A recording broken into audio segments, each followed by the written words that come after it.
Your Majesty, Lord Lieutenant, distinguished guests, ladies and gentlemen, I have a great pleasure of welcoming you here, all of you, to our 50th anniversary celebrations here in the Bradenstoke Hall at UWC Atlantic College. Can I also give a warm welcome to our guests online, the students and staff at the other 11 colleges, and the whole UWC movement around the world as our celebrations begin. During the course of this afternoon, we will hear about the beginnings of the college from Stephen Cox. We will hear about the development of the UWC movement from Her Majesty Queen Noor. I will be looking at the college as it is today and where the college is going. And Samia Anam will give you a student's perspective. I would now like to introduce the chairman of the UWC Atlantic College, Stephen Cox, one of our earliest students here at St Donat's.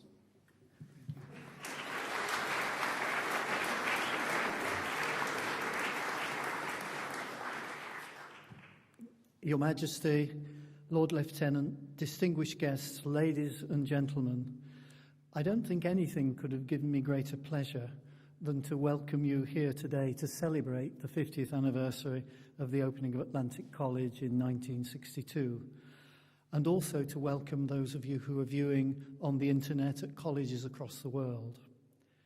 I should particularly like to welcome Her Majesty Queen Noor of Jordan, President of the UWC movement, and also the Chair of UWC, Tim Toyne Sewell.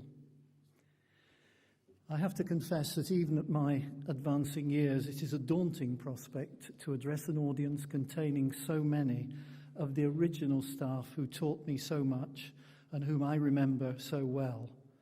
I can only hope that they don't really remember me. I'm also delighted that we have in the audience 12 of the original students, the first of nearly 8,000 who have passed through this college since then. The 2 years we spent here were indeed life-changing for all of us. Isaac Newton, that great 17th century British scientist, wrote, "If I have seen further, it is by standing on the shoulders of giants." And we have many giants to thank for the inspiration, vision and tenacity which created the college. It was Kurt Hahn whose philosophy of education provided the inspiration. He, together with Air Marshal Sir Lawrence Darville, conceived the idea of an international residential sixth-form college. It would bring together students from all over the world, selected on personal merit, regardless of race, religion, politics, or the ability to pay. They would experience a radical education based on Kurt Hahn's philosophy of mental and physical challenge. Its purpose was to foster international understanding in order to overcome hostility and conflict. And nothing could have been more important in a century where conflict in Europe had led to the catastrophe of 2 world wars, and at a time when the continued conflict continued with the Cold War. Indeed, as if to emphasize the point, it was within a month of the opening of the college that the world was plunged into the Cuban Missile Crisis. It took a very different group of people to deliver the dream, and 3 giants stand out.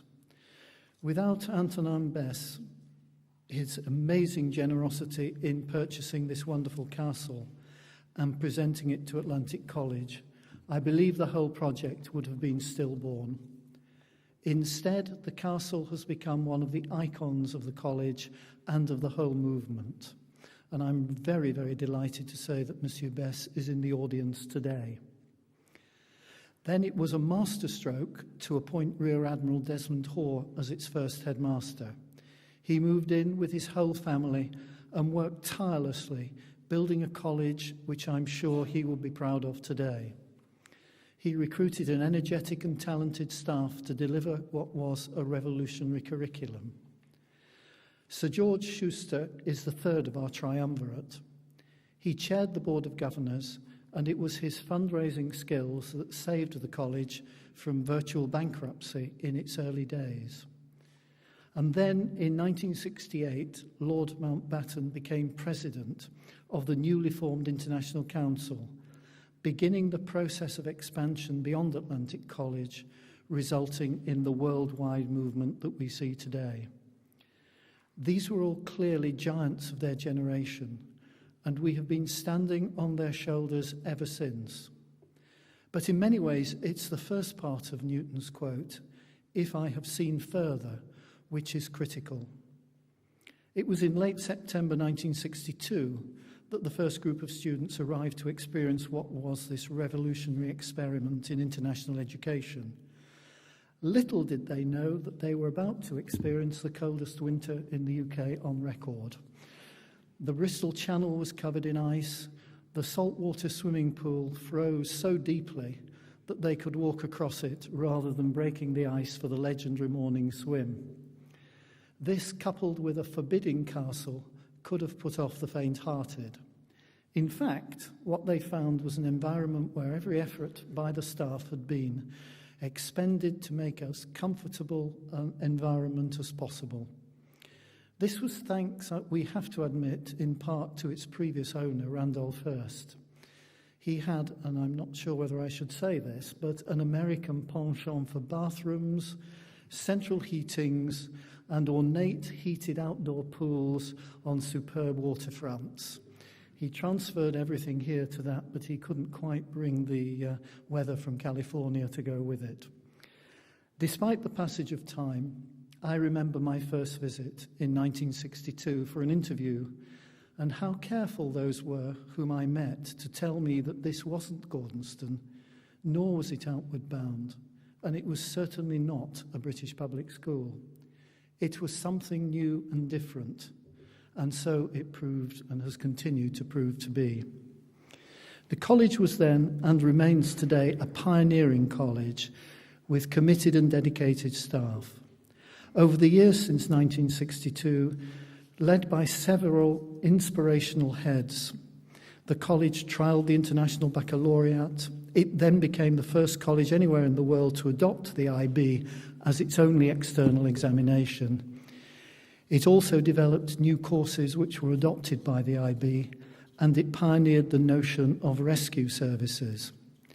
Even more remarkable, it developed the first rigid-hulled inflatable boat, or RIB, which has had such an impact across the globe in many, many ways. In 1967, the college welcomed its first entry of girls. It abandoned school uniforms and Saturday schools, and much to the chagrin of many former students, me included, it also abandoned the morning swim. It continues to accept the majority of its students on scholarships, and of course Atlantic College was the pioneer college of the whole UWC movement. Above all, its alumni and those of the rest of the movement are seeing further in their chosen roles throughout the world. And to illustrate this point, I want to end with a quote from a recent student from Peru who sent an email back to the college. In this, she wrote, "It is 2 years since I left the college, and I miss immensely my second home. I shall be forever grateful to all the wonderful people and donors who made it possible to live the Atlantic College experience. It simply could not have happened without their support. It opened my mind and broadened my view of the world. The college's spirits and ideals are embedded deep in my heart, and I remain determined to live the college's mission and work towards a better and more peaceful world." Your Majesty, ladies and gentlemen, welcome and thank you.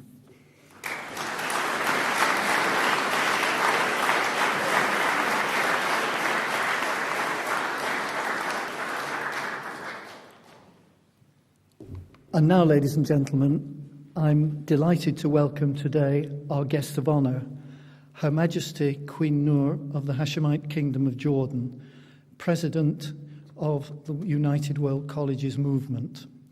She is not only president of the movement, but also a parent. Her daughter attended the college some years ago, and she has had a long association with the college. She has also well known for her lifelong commitment to humanitarian causes worldwide.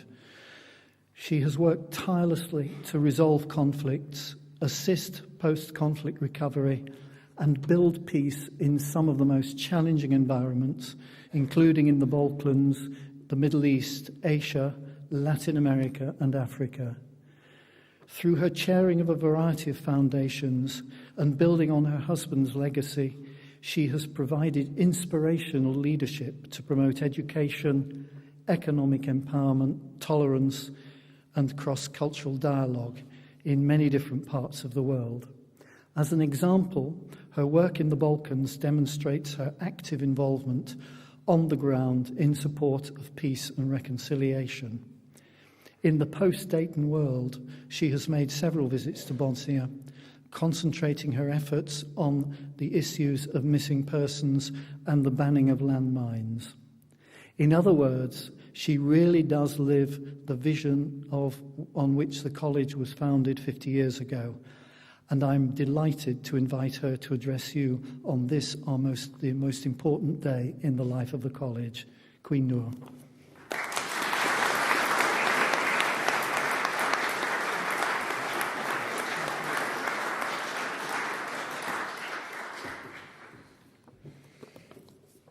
Thank you very much, and I just want to begin by saying that probably one of the most inspiring visits to the Balkans that I've ever made, quite a few since the fall of Srebrenica, was in fact to visit our college in Maastricht. That was a truly extraordinary experience, and I would hope that everyone in this room might have a chance to visit it one day.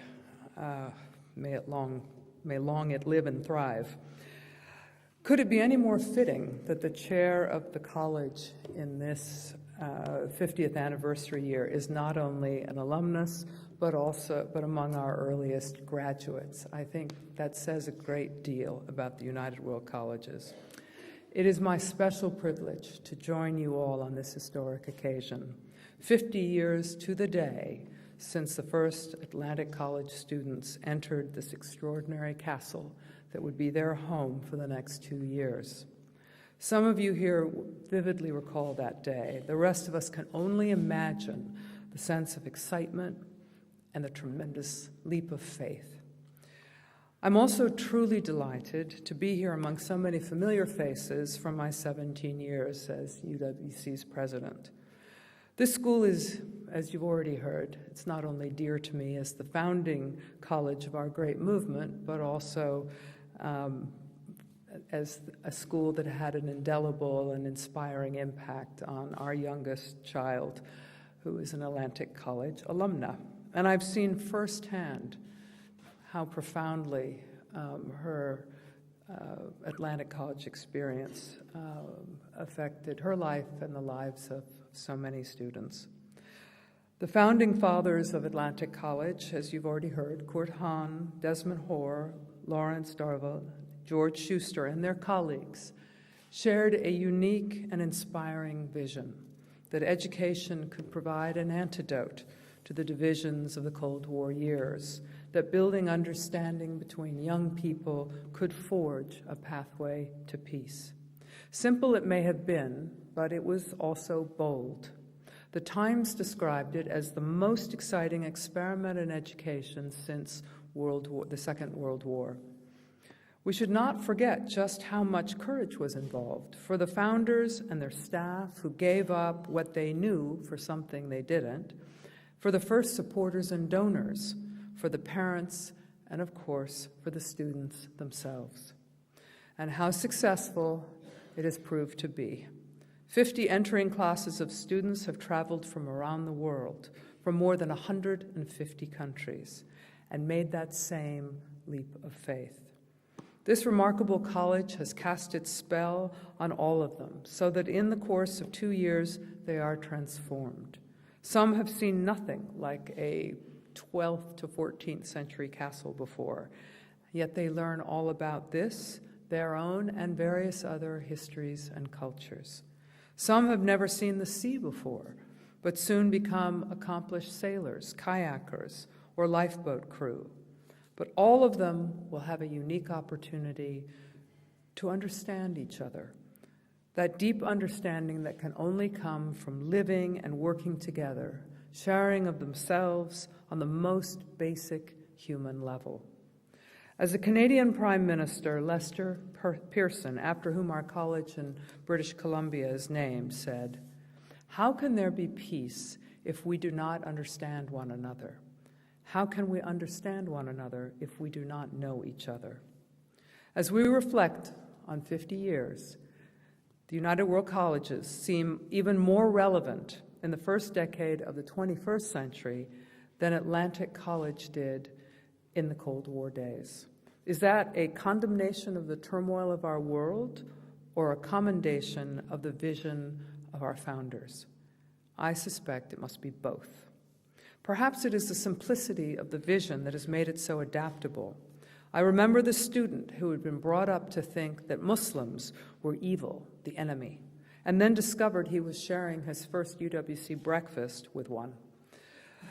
The two students from either side of the Serbia-Kosovo conflict who debated fiercely during a discussion with a visiting diplomat, then turned and departed the room hand in hand. The student who organized themselves to go to the Copenhagen Climate Change Summit and made such an impact that they were asked to give a press conference. Many of you will think further back to the significance of Russians and Americans sitting down together, the arrival of the first Chinese students, and the testimony of those coming out of apartheid South Africa. The point is that UWC's model, that simple but bold idea of the founders, has remained relevant in changing times. As long as we continue to develop that ideal of engaging with others through our shared humanity, we will stay as relevant to future generations. As well as its profound impact on successive generations of students, Atlantic College has had a wider impact on education policy and practice. It has demonstrated how to integrate global understanding and community service into education, in line with Kurt Hahn's emphasis on educating the whole person, and in the role the college played in the founding of the International Baccalaureate. While the IB began in Geneva, with the participation of other international schools, including Atlantic College, as you've already heard from Stephen, it was Atlantic College that became the very first school in the world to give up a national curriculum completely in favor of an international one. To all of you who have been associated with this remarkable college over the last half-century, I thank you for all you have contributed. This morning I was able to speak by phone to Naomi Hoare to express my appreciation on behalf of the UWC movement for the crucial and selfless role that she and Desmond played in founding the college and guiding it through the ups and downs of its fledgling years. Without Desmond and Naomi, there would be no Atlantic College. And it was as if she was with us, and I know she is in spirit. She also said, among other things, that she thinks she's probably the one person left who has a list of all the first students that attended the college, and was so happy to know that some of them are here with us today. I know there are a number of you in the room who played equally vital parts in the journey of those early years, but I will single out just two people. Without Tony Bess, we would not be in this magnificent location. You've heard a bit of the history of that.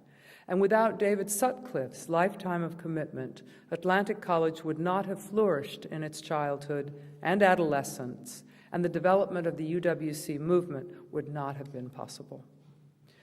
From Atlantic College's earliest days, the plan was for a chain of Atlantic colleges, but it was Lord Mountbatten's arrival in 1967 that brought us the United World College's name. The role of founding institution was not easy, but it seems to me that Atlantic College has showed the commitment, care, and understanding of a good parent. In response, I can assure you that the rest of the movement thinks of Atlantic College with the greatest affection and respect. and we'll be celebrating with you. Some of the leading figures in the college became the pioneers of growth elsewhere. Desmond Hoare, of course, who famously undertook great tours to seek opportunities for new colleges and new national committees, and numerous others who helped the wider UWC movement develop and thrive. People like Robert Blackburn, Myrick Owen, John David, Andrew McElhoth, and Colin Jenkins, as well as David Sutcliffe and Tony Bess once again. Some continue to serve to this day. To all of you who were there in 1962 and have stayed ever since, thank you. But so many more people have been involved in the intervening years, whether as board members, staff member, a supporter, or a donor, whether for many years or just a few months, you have all contributed to the tapestry that is Atlantic College today. On behalf of the entire UWC movement, I send you my heartfelt thanks for your dedication and what you have achieved together. We have looked back, but a 50th anniversary is also a time for looking forward. Whenever I visit one of the United World Colleges or a national committee, or when I speak to students or staff, I'm given hope for the future. The passion of our students, their commitment, their understanding, and their ability to bring out the best in one another. These are the qualities that we need in our leaders. Although there are more than 50,000 UWC alumni and over 6,000 current students, and I've spoken with many of them at nearly every campus, many of our young alumni, and after 50 years of operation, some not quite so young, have become leaders in the arts, sciences, business, government, even space travel, as well as in the UWC itself. Thousands are educators and doctors who every single day make countless differences to the lives of others. Others are less visible, but their actions are making fundamental differences in their workplaces, their universities, their communities, and their homes. The common thread is the inspiration they take from UWC's mission and values. I see a movement that is continuing to build and work together, perhaps more closely than ever. There's a sense of trust. We are increasingly clear about our objectives, and we have a good strategic plan to guide us. I'm very conscious of the pressures, not least financial, under which we work. But as long as we can work sensibly and with a common purpose, I'm convinced that we can give even more young people the opportunity of a UWC education, extend our reach to new communities, to further increase our diversity, and enhance our impact on education worldwide. It is clear to me that the world needs UWC and it needs Atlantic College, and we must continue to fill that need. I hope the 50th anniversary celebrations will give you a chance to reflect on what Atlantic College and you yourself have achieved. I hope that they will re-inspire you. I have no doubt that coming together to remember the achievements of the last 50 years will reaffirm our collective faith in Atlantic College and the United World College's mission to make education a force for a more peaceful and sustainable future and lead to even greater progress in the next half century to come. Happy anniversary.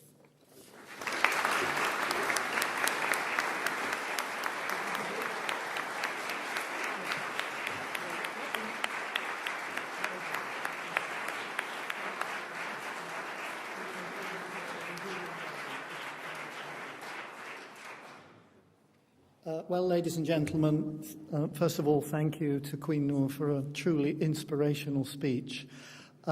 We've spoken about some of the key people who have been involved with Atlantic College or who were involved with Atlantic College from the beginning.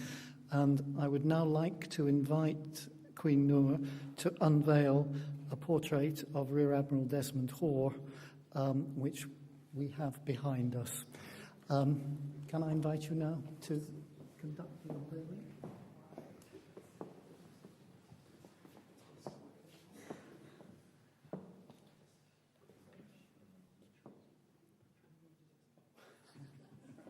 These are always...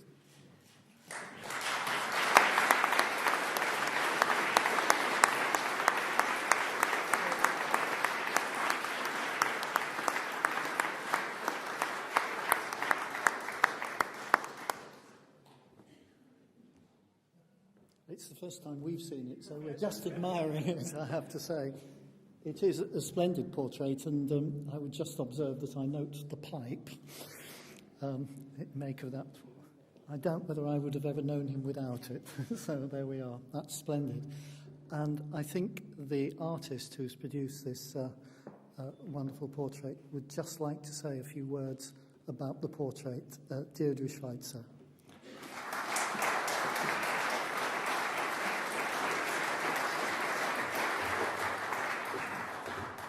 It will be brief. Your Majesty and very distinguished guests, all of you.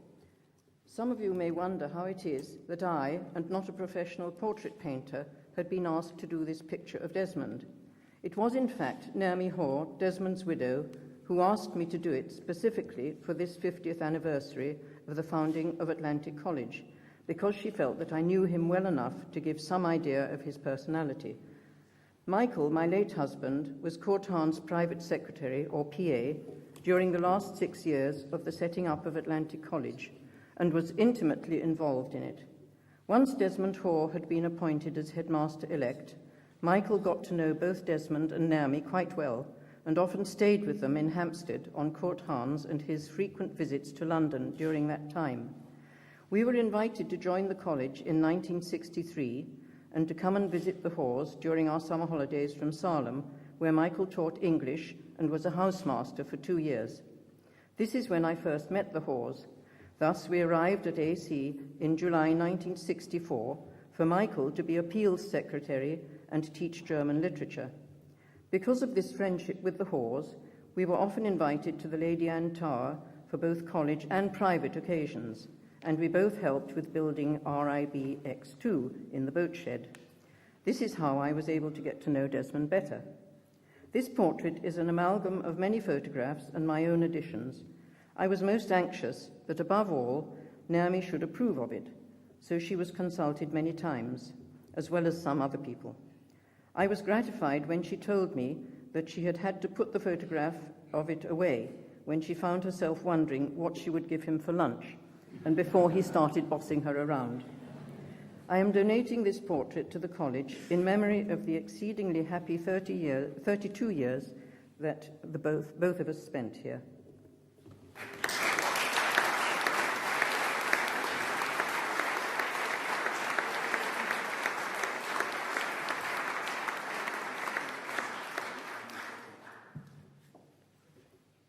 Well, thank you very much indeed for what is a superb portrait. Thank you on behalf of the whole college. And now for our second unveiling, and I'm glad we got it the right way round. We were a bit nervous about which was the portrait and which was the plaque, but we did check beforehand. I'd like to invite the Queen Noor to unveil the plaque of Antonin Bess, the donator of the college, of the castle to the college.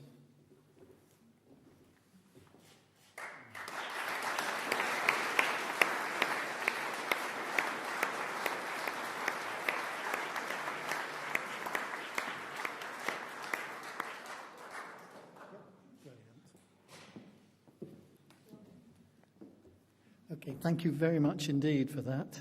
And I think now a little bit of relief from people speaking, and I should like to ask a student, a second-year student, Emma Wu, to entertain us with a short recital.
That was, as my children would have said, truly awesome.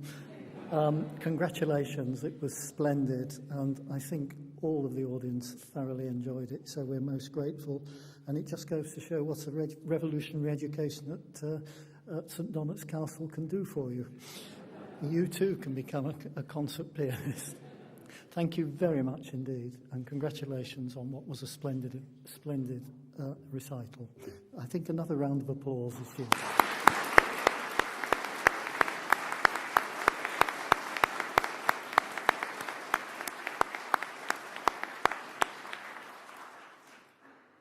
And now I'd like to welcome and introduce our next speaker, who is Leighton Andrews, who is a member of the Welsh Assembly Government, Minister for Children, Education and Lifelong Learning, and he is representing the First Minister, Carwyn Jones, and we're delighted to have him here today, particularly, and of course there's an Atlantic College connection here. His stepdaughter was a student here at the beginning of this century, in other words, between the years of 2000 and 2002. And it is a pleasure to have him here, and delighted that we have a supporter at the heart of the Welsh Government, as he is. Thank you very much indeed, and welcome.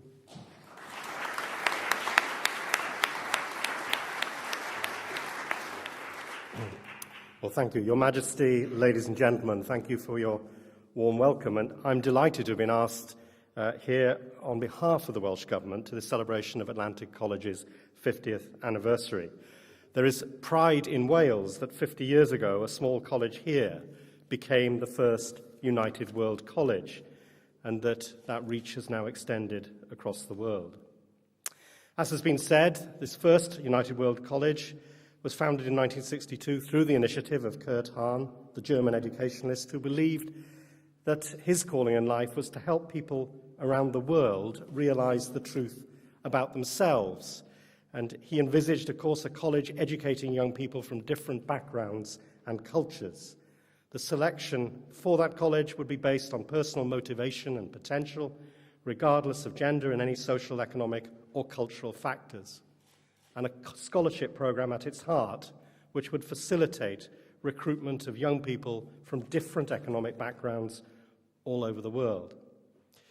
St Donat's Castle, of course, is a magnificent educational setting, and as we have heard, was generously bestowed by Antonin Bess, who is celebrating with us today. We know that an education at a United World College reaches far beyond a student's time at the college. Its students share a lifelong commitment to the values of the college. Many see their time in classrooms and on campuses as the beginning of a shared journey through which they find ways to achieve a more peaceful and sustainable future.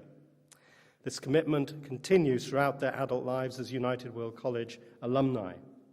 Past pupils here, of course, include a number of distinguished individuals, including Your Majesty's daughter, including our own Baroness Morgan of Ely, Lynyd Morgan, and Julie Payette, the Canadian astronaut as well. On a personal level, as has been said, my stepdaughter Margaret Parry was a student here from 2000 to 2002. And she was here, of course, during those tragic events of 9/11, and experienced an extraordinary seminar that the students themselves held on all of the issues that were bound up with those tragic events. And I doubt that there could have been a more informed student discussion at that age group anywhere in the world, drawing on the different backgrounds and perspectives that those young people were able to bring. Atlantic College exists to bring together promising, talented, and deserving young people from across the globe and from all walks of life to provide them with a unique educational opportunity. And the deliberate diversity of its student body represents a key feature of the Atlantic College experience, which is designed to promote peace, international understanding, and also to challenge young people to embrace difference, responsibility, and initiative. And the program that Atlantic College offers through the International Baccalaureate has inspired many. In Wales, we believe in the principles of a baccalaureate, which provides a breadth of education not constrained by the sometimes narrow focus of subject studies. Studying subjects is important, but a baccalaureate gives focus to the opportunity of broader study. And we've been pleased that the development of our own Welsh baccalaureate, building on the principles of the International Baccalaureate, has grown in popularity as more and more young people have taken it up. We know Atlantic College has a commitment to transforming lives and the wider world through education. The power to change the lives of individuals and through them to change society also drives our commitment to improve the education system in Wales. We know that leadership is key in delivering a high-quality education, and we believe that leaders in education can be grown in institutions such as this, and as well as throughout our own education system in Wales. Leaders need to inspire people, irrespective of their backgrounds, to take action. And we know that Kurt Hahn's maxim, "There is more in you than you think," is key to that process of inspiration. We know that the alumni of this college look back at their time here with pride and fondness. We hope, of course, as the Welsh Government, that those who come here take with them internationally an understanding of our culture, cultures in Wales, and of the opportunities and beauty of our landscape here as well. We know Atlantic College has achieved much over the last 50 years, and we look forward to it flourishing in the future. Diolch yn fawr i chi gyd.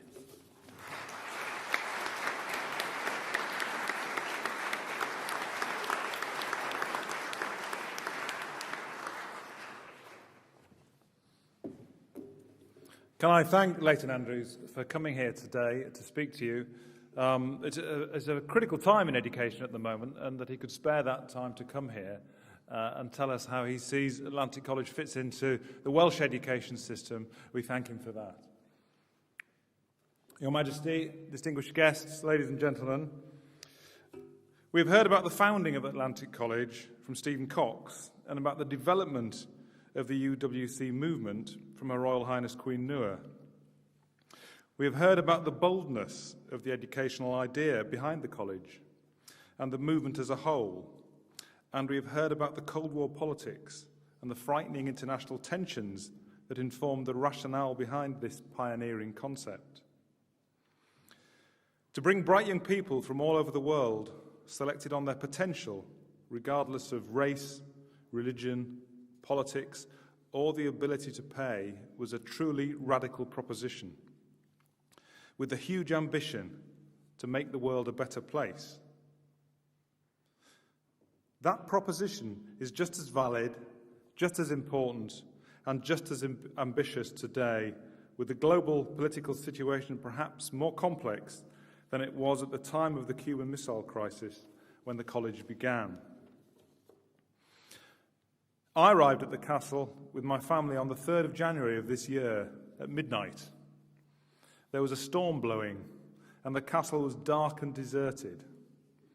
We had been given rooms in the gibbet tower, and we ascended the shadowy spiral staircase in the gloom with the wind roaring around the battlements and whistling through the casement windows. And at that point, my children really thought they had come to Hogwarts. The next morning, the wind had dropped and the sun was shining and the castle came to life as the new term started and the students arrived back from their Christmas holiday. I found that I had come to an extraordinary place. In previous roles, I'd worked in large comprehensives, in a grammar school, in an international school in Mexico City, and in a Quaker boarding school here in the UK.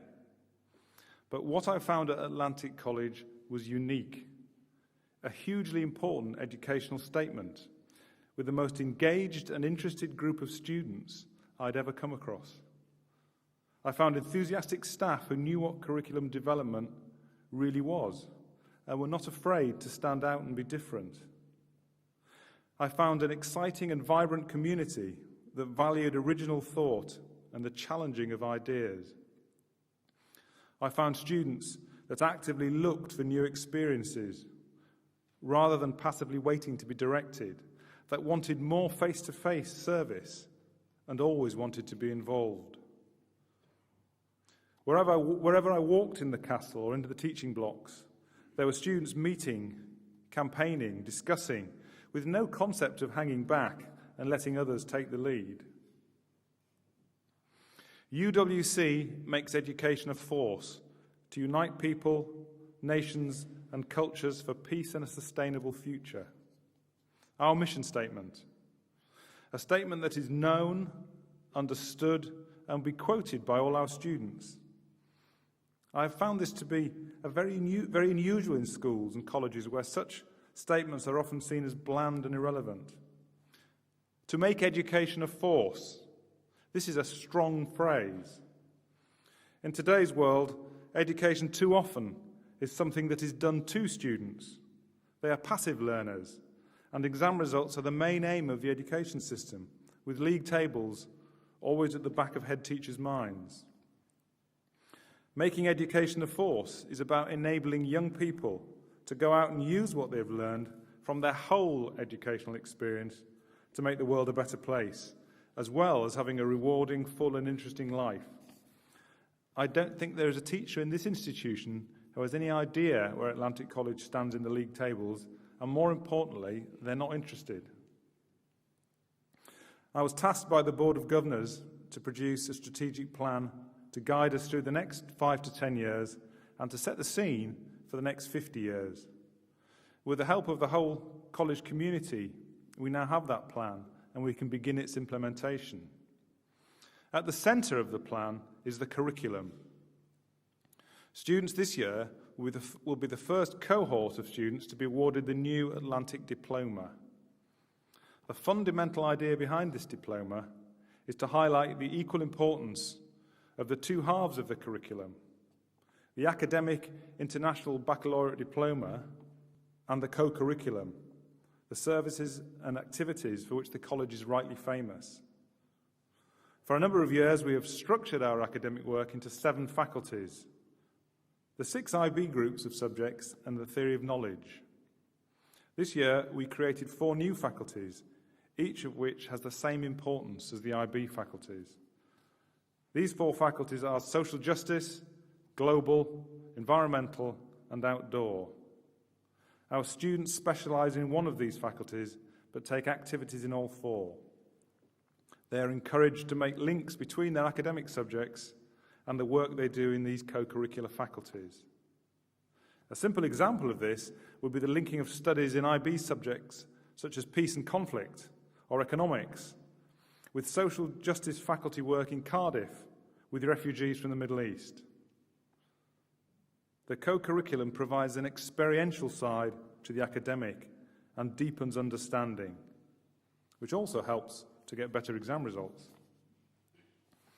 Teams of co-curricular staff work together to develop the curriculum so that the education offered is coherent and sustainable. It is also easier to describe so that students know what they are getting when they come here, and people from outside the college can more easily see what we do. This is an important development for the college and another bold statement that we are making. It carries on the college tradition of pioneering education.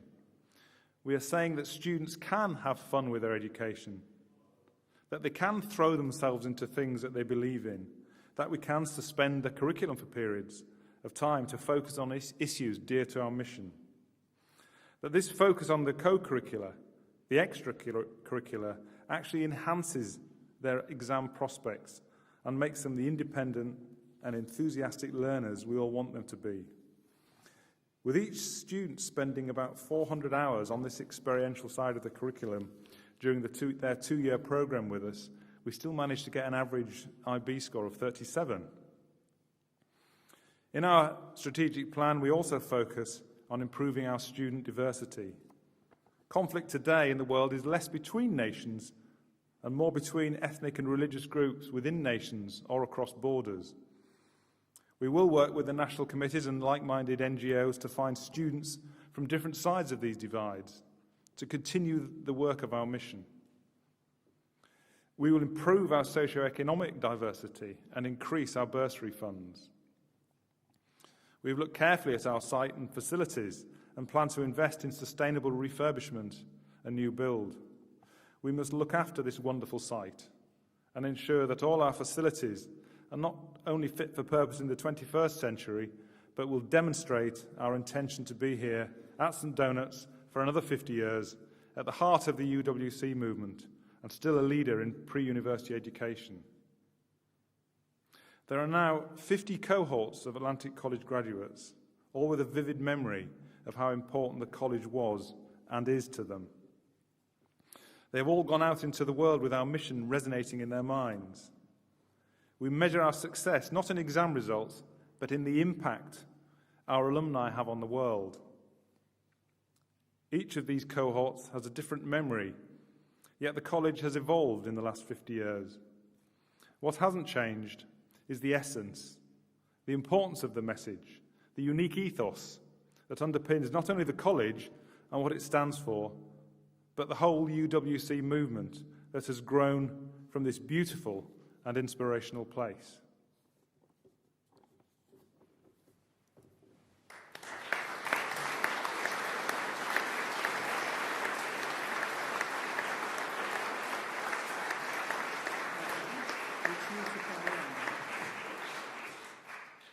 I now have great pleasure in introducing Samia Sanam, a current second-year student from Bangladesh, to speak to you.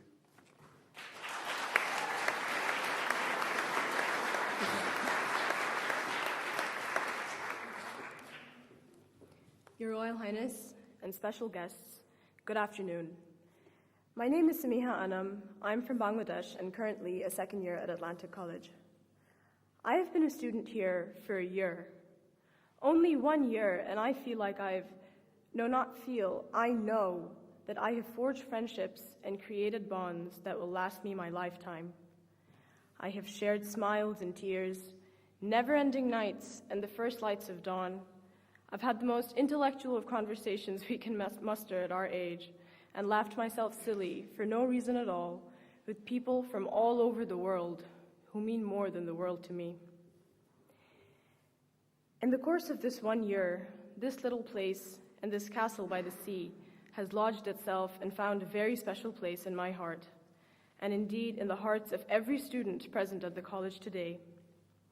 But this is all only in 1 year. The fact that the college has been doing this for the last 50 years is a monumentally extraordinary feat. It has lodged itself in the hearts and minds of every single student that has walked through this hall and that has passed through this school. It has made itself and the 2 years of our lives that we spend here more special than we bother to think we are able to explain. And although differently to each of us, the feat worth congratulating is that however it may be, the college is special to every single one of us.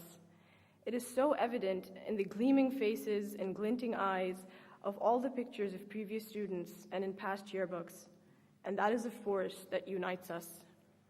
Be it from 1965 or 2012, an Atlantic College student will understand the day I will sigh looking down at a picture of my graduation from this place. Not only AC, but in fact from any UWC, for it is a bond created by similar and shared experience that transgresses both time and place. It is a bond created by shared and realistic ideals of a better world, of peace and a sustainable future.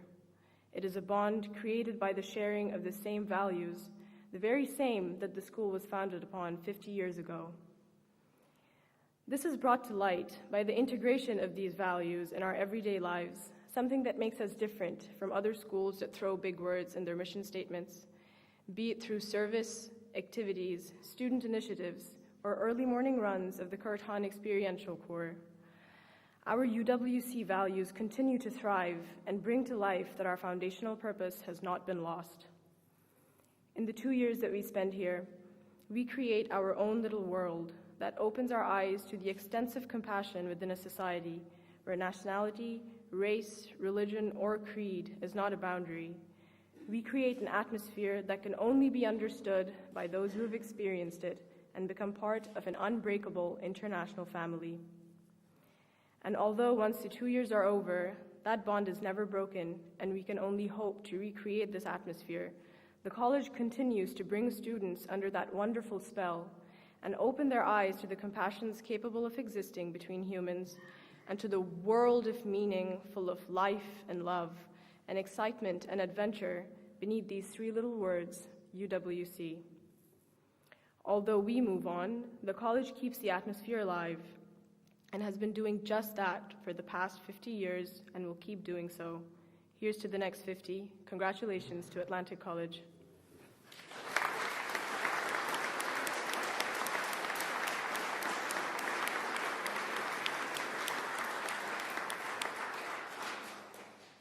I would just like to end by saying thank you. Thank you for building such a beautiful college, because of which we have been brought together with people we love. And so many from almost every corner of the world for the past half a century, and I have found a second home and have had the chance to experience magic. Thank you.